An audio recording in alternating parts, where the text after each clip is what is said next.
Hello and welcome to the Bedrock Podcast, recording from the Innovation Lab on Dover Air Force Base. I'm your host, Jeremy Jacobellis. Here on the podcast, we talk about leadership, innovation, and important issues affecting our local community.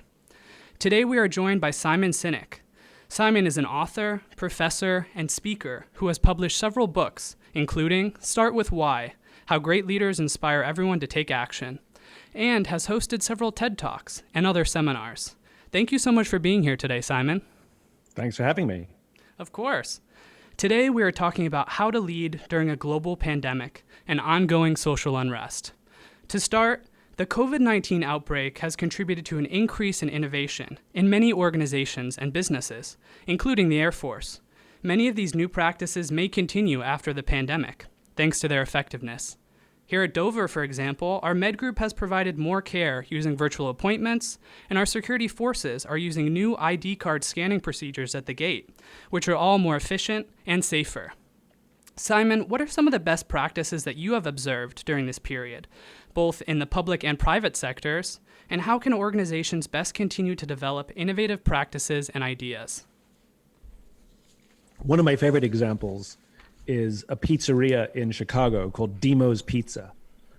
Before the pandemic, Dimo's made 70% of their revenues from selling slices. And of course, that dried up pretty quickly. And they weren't equipped with delivery services and to sell pies, but they looked at their resources. They said, what do we have? And they saw that they had a pizza oven. And most of the people would see a pizza oven and say, we can only make pizzas. But Dimo's recognized that pizza ovens burn hotter than regular ovens. And they learned that they could bend industrial grade plastics with their oven. So they started buying sheets of industrial grade plastics and bending them so they could make PPE for hospitals, which I think is absolutely fantastic. Oh, definitely. So they took their resources and they completely reapplied them to make something completely new. Oh, wonderful. And then also, nothing drives innovation like a crisis. We know that the Air Force, with its ability to go digital, for work from home, was something that the Air Force has been trying to do not very successfully for years. Turns out it did it in 2 weeks. Definitely. So when there's a will, human ingenuity really shows up. One of the problems with good times is there's no pressure. Oh, of course. Definitely. And additionally, with this new teleworking reality that many people are facing, both here at Dover Air Force Base and within the private sector, what are the ways that you think are most effective for people to communicate the why of their organizations, and how can our leaders continue to effectively lead? So that should filter in no matter what. And what I think is so interesting about the pandemic, I get this question a lot, sort of how has leadership changed during these times? It hasn't changed. The tenets of good leadership are exactly the same as they always were. If anything, the pandemic and the social unrest that we have has highlighted, bolded, and italicsed the good practices of good leadership. So, for example, checking in with people to seeing how they're doing. Many leaders, as soon as the pandemic hit, started checking in with people and saying, how are you? They picked up the phone and said, how you doing? I'm worried about you. My question is why weren't you doing that when it wasn't a pandemic? True. Good leadership should be caring about our people all the time. Another part of good leadership is ensuring that people feel seen and feel heard and feel understood. Well, why did it take social unrest for a group of people to say we don't feel seen, heard, or understood? That should be happening all the time. So I think if anything, the social unrest and the pandemic have underscored the importance of good leadership, but it hasn't changed it at all. Oh, definitely. I completely agree with you. And so you mentioned caring about our people and practicing empathy, and also that leaders need to really foster a safe, inclusive environment. How crucial do you think that is for innovation and continuing this innovative energy that we have? It's absolutely essential because innovation requires teamwork. None of us is smart enough to figure out new ways by ourselves. None of us is good enough to implement a good idea by ourselves. We're tribal animals, and it takes a team. And when you have good leadership, when you have a safe, psychologically safe working environment, we come together, we trust each other, we care about each other, and we can disagree with each other and push each other and figure things out together, as opposed to being territorial or stubborn about our ideas. So the better the leadership, the better the teamwork, the more likely there is to be strong leadership, strong innovation.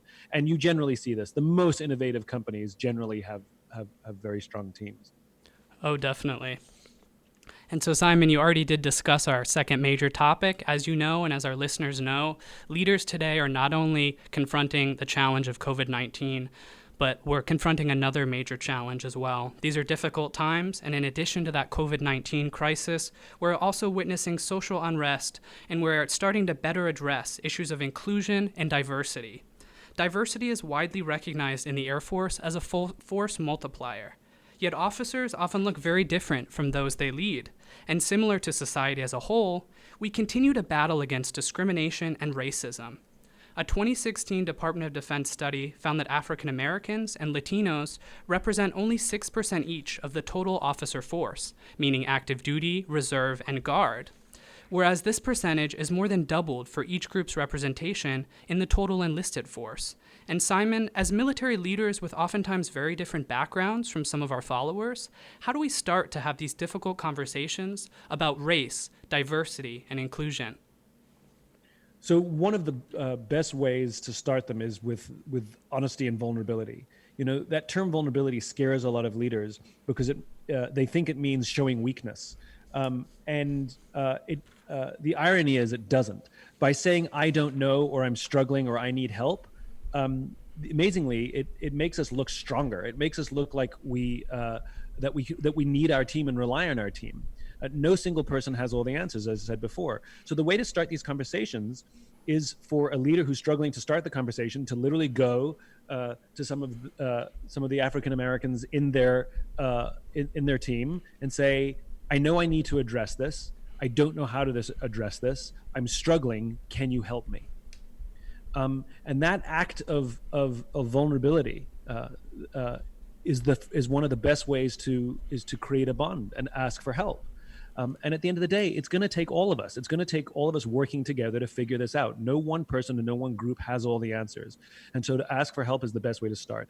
The other thing we have to do is create safe spaces for people to express themselves without judgment. So for groups of people to get together and say, how are you feeling? How is this making you, how are you dealing with this?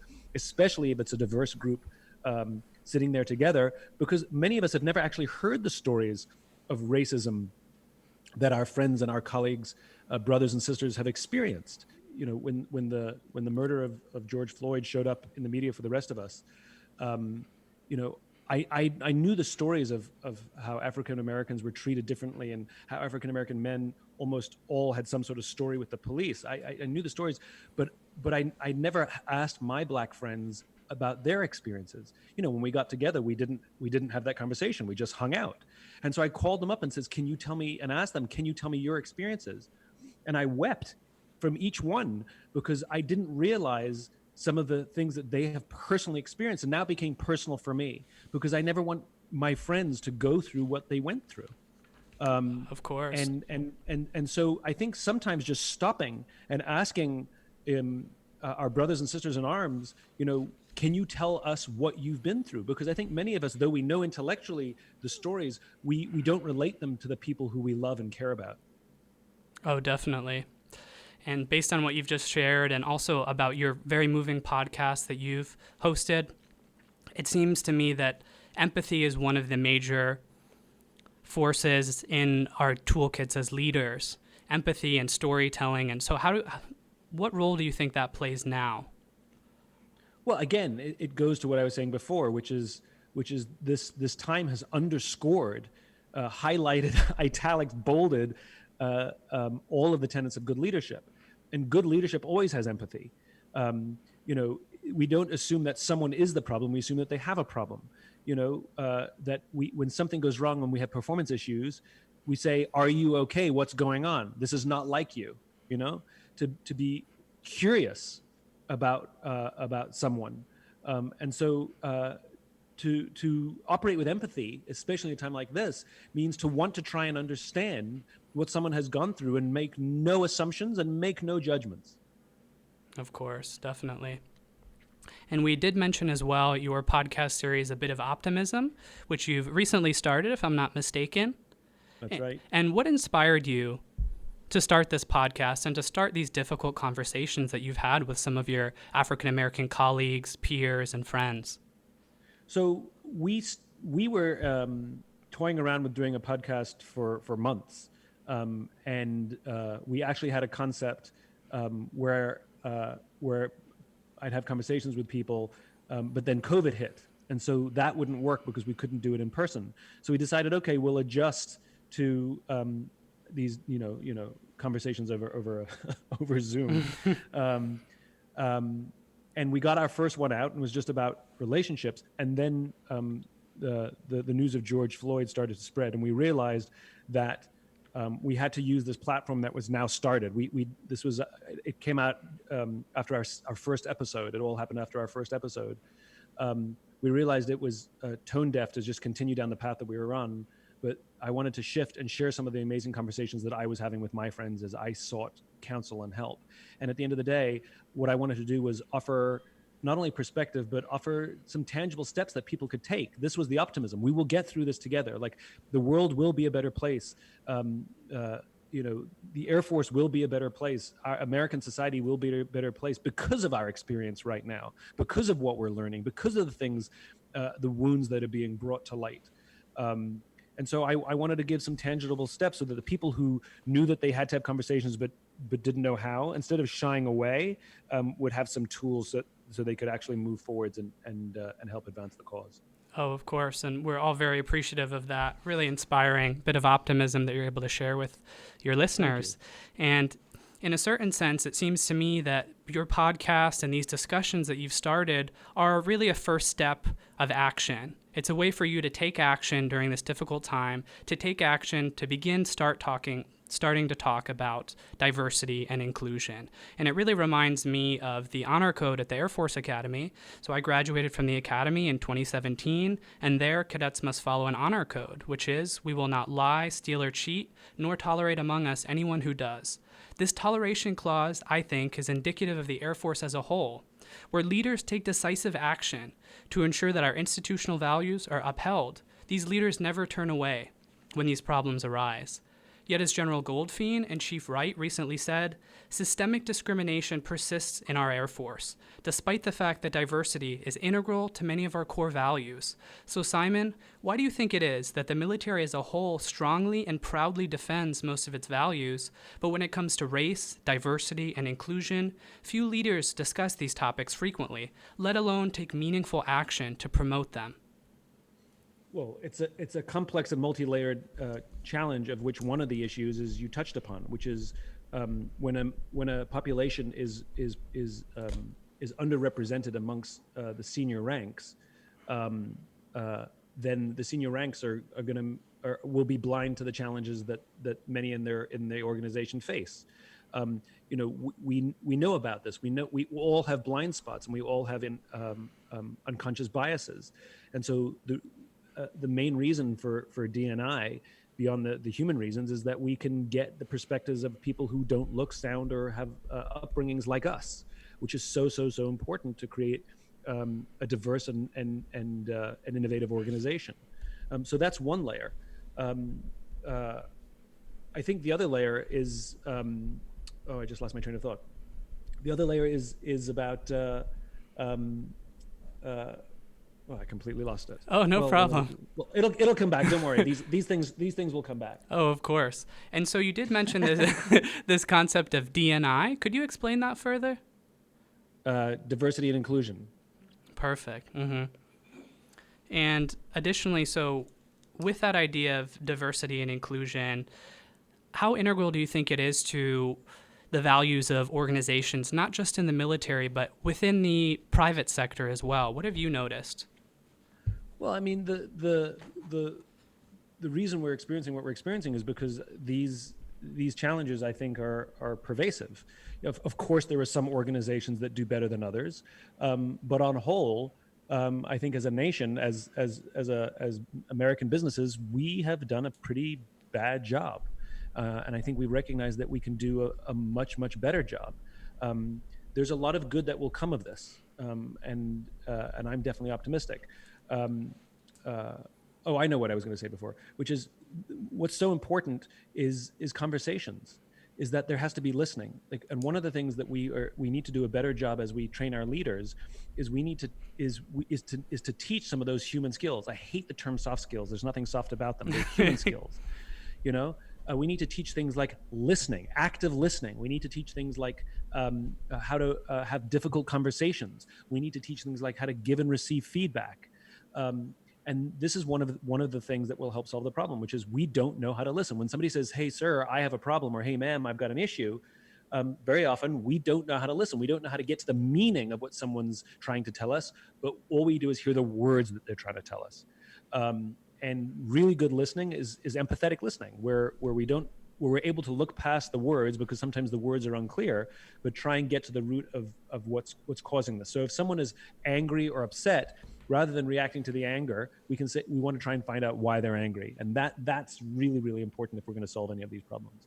Of course. And as you said, these discussions are challenging. They're often emotional. They often bring to light a lot of underlying lingering tensions and deep-seated emotions. And so my question for you, Simon, is, are good leaders emotional leaders? Are good leaders emotionally intelligent leaders? Good leaders have to be emotionally intelligent. Remember, leadership is a human activity. You're no longer responsible for the results. You're responsible for the people who are responsible for the results. You know, leadership isn't a technical skill. It's, you can go to school and learn a technical skill and you can do it. Well, leadership you have to learn as well, but it's a human skill. It's like parenting, it's an ongoing process. And that's one of the other things I think we have to recognize in all of this, which is there's no magic wand that will solve the problem. It's like having tension in a marriage or in a friendship, which is you can have a difficult conversation, but that doesn't mean that the problem will stay away forever. You know, relationships have to be nursed forever and ever and ever. This is why marriage and friendship and all of these things are difficult, because it's a 24-hour, 7-day-a-week job. You have to do it all the time. And even if you alleviate a tension and address a problem, you still have to hold yourself to a high standard of behavior and respect every single day of your life. And of course we slip. It's an ongoing process, but I think we have to be very aware that simply changing a policy or changing a guidance won't solve this problem. That each of us has to show up completely differently and be self-aware as best we can and ask for help as often as possible every single day. Definitely. And you brought up so many good points as well within our recent conversation, and I was also reminded of a very profound comment that you often make about leaders, and that leaders are not in charge of people, but they take care of the people in their charge. Is that correct? That's right. Leadership is not about being in charge. Leadership is about taking care of those in your charge. I mean, that is the definition of leadership. Leadership is, a position of leadership affords you authority, but being a leader means you take responsibility for the health and well-being and psychological safety of those around you. Of course, definitely. And as well, in talking about how leaders need to be vulnerable, they have to be willing to admit when they have gaps of knowledge, when they have unconscious biases. This has become an increasingly important term, this notion of unconscious biases. And unconscious biases, as we've discussed, are always present, not only when leaders are leading diverse teams, but whenever they're interpreting information and making decisions. And I always think that leaders need to be aware of these biases, as I'm sure you do as well. That leaders need to first collect the dots of information, those data points, before connecting them and making decisions. So in a wider perspective, what do you think about that? How do you think leaders, military leaders, civilian leaders, can address and mitigate their own unconscious biases when making decisions and leading teams? Well, this is why we have teams, so we can take counsel. Good leaders will take counsel from those around them so that they can hear the perspectives of others. If you put a group of people together, we see way much more than we can see by ourselves. It's like looking out at the horizon. What do you see? But if you put 5 people looking out at the horizon, you'll see completely different things. And it's the exact same thing. The more diversity we have on a team, the more that our unconscious biases can be checked. Of course, definitely. And in your experience as well, both with the Department of Defense and the private sector, what types of teams are most effective in terms of diverse groups, in terms of varying backgrounds of team members? Can you cite any examples for us? Well, trusting teams, teams that trust each other. They share values. One of my favorite definitions of a strong culture was given to me by Lieutenant General George Flynn from the Marine Corps. And he said, culture equals values plus behavior. So if you hold values dear, then you have to behave in a way that is consistent with those values, and you will have a strong culture. If you don't have values, or if you let your behavior slip, then your culture dilutes, your culture weakens. And so the best organizations the best teams are trusting teams. I'll give you an example. I tell this story a lot because I love it.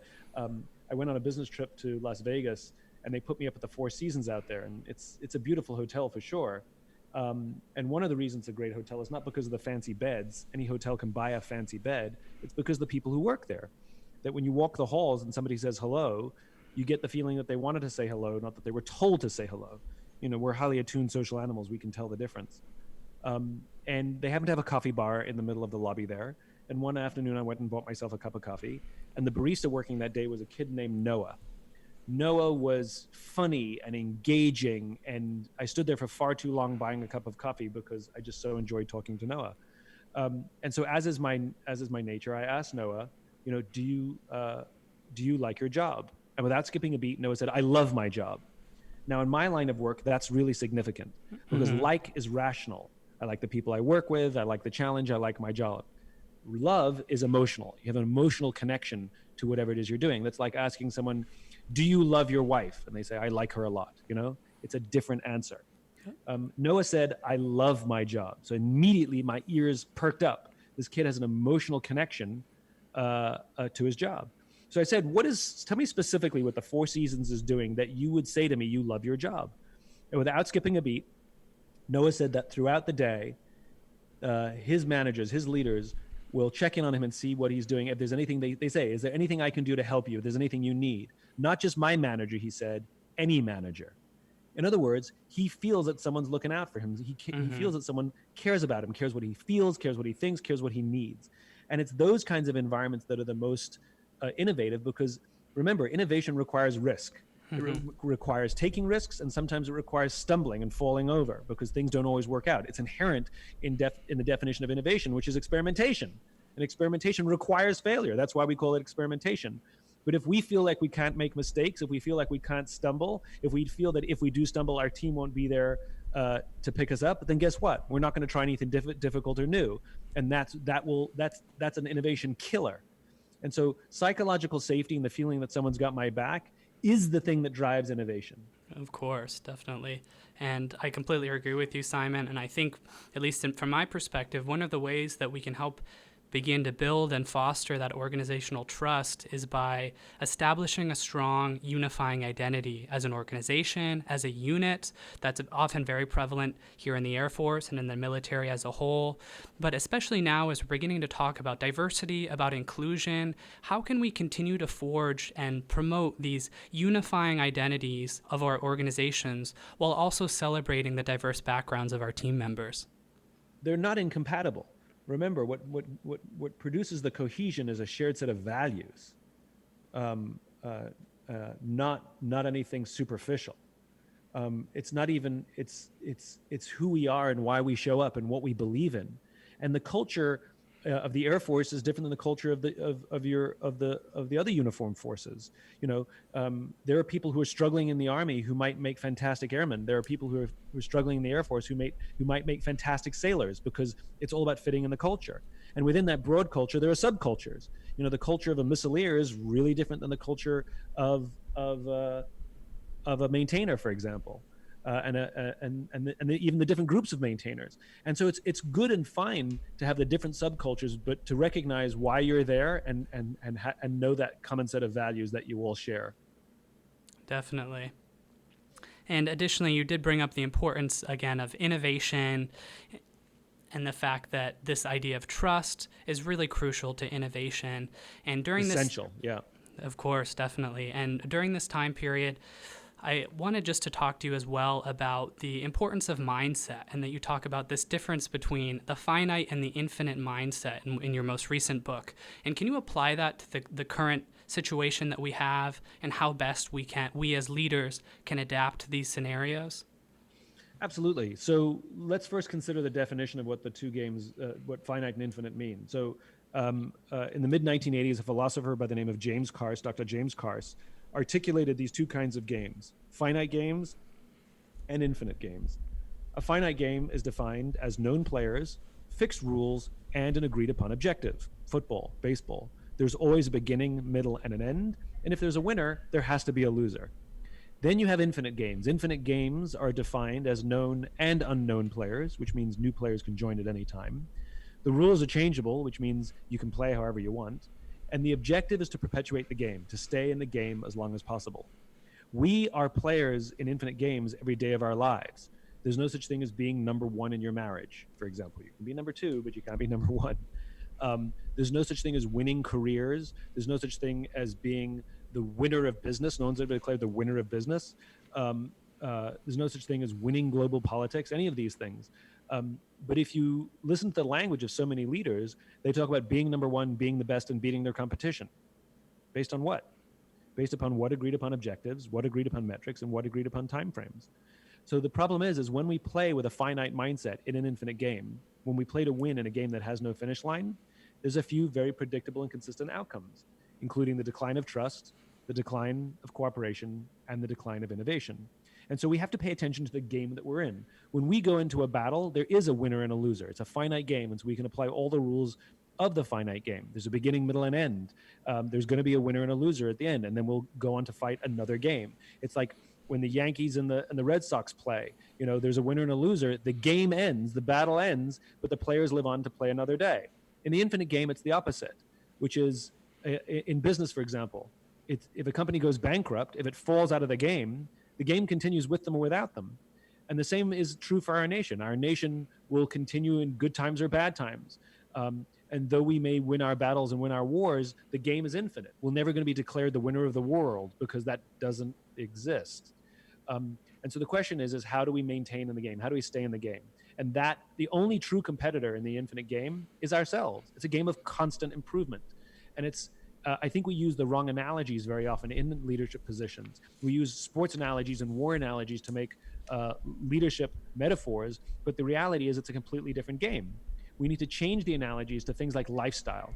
So what does it take to be healthy, right? We all know what it takes to be healthy. You have to eat right, you have to exercise, you have to get sleep, you have to nurse your personal relationships, and there's probably a list of 30 or 40 other things. And it's hard to do all of those things consistently all the time, but we try hard and we strive. And it's totally fine to have finite goals within the infinite game. The infinite game is not the absence of the finite, it's the context within which the finite exists. So for example, you may say, I want to lose X amount of weight by X date. No problem. It's exciting. It's fun. Human beings, we love a metric. We love to count things. That way we can count our progress. You can't run a marathon, for example, without mile markers, because otherwise you don't know how far and how fast you're going. It's actually unnerving. Metrics help us understand speed and distance. Really, really important. So you measure yourself every morning. It's super motivating, and you track your progress towards your goal. And if you hit your goal, you get all excited. But the bad news is you have to keep exercising for the rest of your life. It's not over. So just winning a battle or just having success on an issue doesn't mean it's over. It means you have to keep going and going and going and going. Like I talked about before, in a marriage or any kind of relationship, leadership requires constant attention, even if you have a string of victories. Even if you overcome a challenge, you have to keep going. Now let's go back to our analogy. Let's say you have that weight goal, and what happens if you miss your goal? What happens if you don't lose the amount of weight you wanted to lose by a certain date? Do you know what happens? Nothing. Nothing happens, right? Because it was an arbitrary goal on an arbitrary date. And if you're probably way healthier now than you were before, and if you just keep at it, you will absolutely hit your goal, a month or two later. And that's the point of the infinite game. It's understanding that it's more of a journey, that it's more of a lifestyle than it is an event. And I think if you look at racism in America, it's not an event, it's a journey. Oh, definitely. It's been a journey. Have we missed some of our goals? You're damn right we've missed some of our goals. But are we better now than we were 50 or 60 years ago? Of course we've made progress. And there's much more progress to be made. And just like a lifestyle, just like exercise, we have to keep working at it constantly. And yes, we have to announce our goals. We have to strive to hit those goals. And once those goals are hit, whether we hit them on time or a little late or a little early, we have to keep working and keep working and keep working. It is a game of constant improvement. And that's why leadership is so difficult. It's like being a parent, which is you don't get a day off. You are responsible for the life of a human being. It's not an event. There's no beginning, middle, and end. And rather, you have to ensure that you leave this organization in better shape than you found it. That's so interesting, and I think you're so right in the fact that especially now with these discussions about COVID-19, about diversity and inclusion, these are ongoing discussions. They will continue. They have continued. They have historical precedents.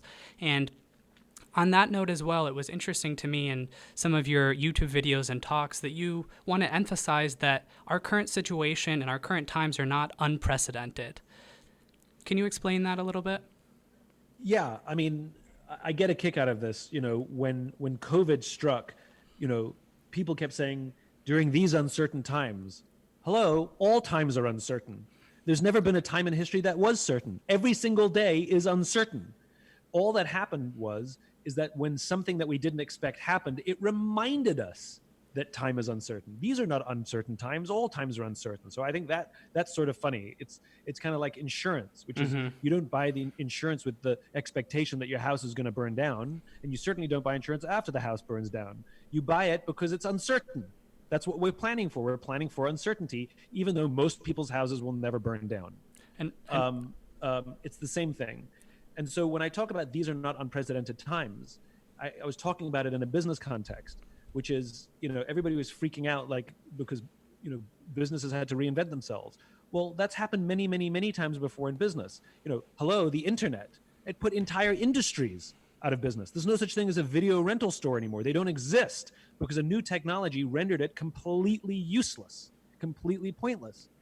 And businesses for millennia have been forced to adapt based on changing politics, culture, or technology. Now, granted, COVID was way more sudden and way more shocking and affected everybody uniformly at the same time. That was definitely a new thing for all of us. But the fact that we have to change our businesses because the world around us has changed, not a new experience. And you look at the internet, the number of companies that were slow to adapt that are now playing defense versus the companies that embrace the new technology. Why is it that Netflix invented itself? Why not the television and movie industry? Why is it that Apple invented iTunes? Why not the music industry? How come Amazon invented itself and the e-reader? Amazon invented the Kindle, the e-reader, not the publishing industry. That's because they were all so slow to adapt to the changing environment around them, to the internet, that it took an entirely new company with entirely new perspective to grasp the advantages of this new environment. The most innovative organizations right now during these always uncertain times are not trying to double down on their old business models. They're pretending that they were starting their companies today, and they're asking themselves, how would we start our company today if we had all the resources, all the ambition, the same vision? What would we do today? And they're pivoting. That's what we did. We made most of our income from live events. Well, that's not happening anymore. And we didn't just try and do keynotes, but online, because there's not much demand for that. So we pivoted. We know that people want what we have. We know that we have a lot of really smart, talented people. And so we said, what if we taught live classes? And it was really important for us to make them live because I believe in human interaction. I want that human connection. And so people can now go to our website and do a Jumpstart Your Why and find their why in a couple of hours, which makes me really proud. We never had that product before. Oh, wow. We were forced to adapt. And we asked ourselves, what would we do if we were starting our business today? In other words, we were just, we treated it like any other thing that happens in the world. It was just more sudden and we had to adapt more quickly. Oh, definitely. That was the only difference. Oh, and that's so interesting, Simon. Thank you. And today on the podcast, we talked about leadership and innovation in the context of the COVID-19 pandemic and the ongoing discussion about diversity and inclusion. Thank you so much, Simon, for this great discussion, and thank you to our listeners for joining us today. I'm Simon Sinek, and this has been the Bedrock Podcast.